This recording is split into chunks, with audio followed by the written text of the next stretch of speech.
Natawag yung asawa mo. Okay. Sunduin mo na lang. Ayan, babaero kayo eh. Kaya ayan, kung sino-sino natawag sa inyo.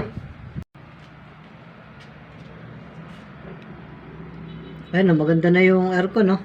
Napakalamig na. Ang dilim. Ang dilim naman. Hindi makakita. Ayan, no? Dilim, pre. Alisin mo yung yung cortina. Igaling mo.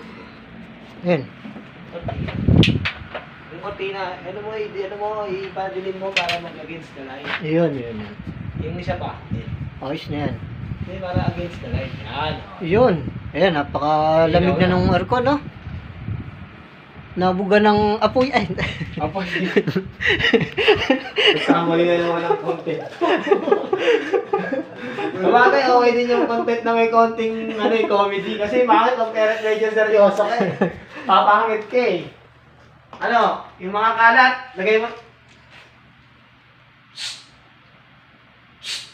magagalit sa'yo yan.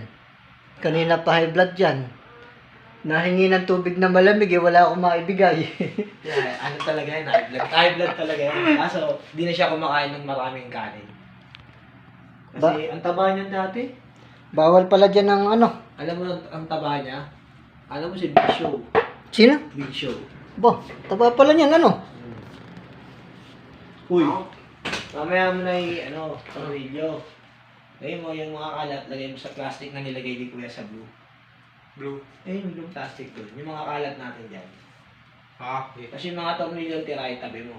Para ito tornilyo na lang natin yung taas. Tinan mo yan, no? Ang lakas kikita. Yung cellphone, hindi man lang mapalagyan ng tempered glass.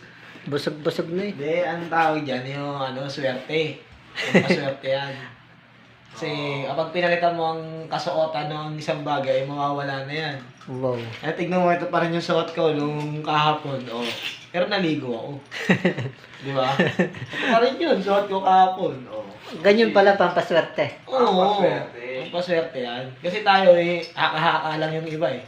Tayo naniniwala eh. Ay kung hindi na kaya maligo, tsaka hindi na Maligo ka pa rin. Palit ka lang, wag ka lang palit. Siguro kalokohan.